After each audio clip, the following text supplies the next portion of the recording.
activity in central Vermont until 3:30 p.m.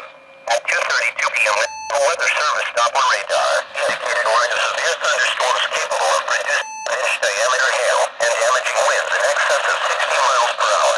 These severe storms extended from Port Kent to St. Hubert's to Indian Lake and were moving southeast at 40 miles per hour. Locations in the warning include but are not limited to Shelburne Point, Huntsburg, St. George, Huntington, Jonesville. This line of severe thunderstorms is also producing deadly cloud-to-ground lightning. When you can do so safely, please report damaging winds or hail to the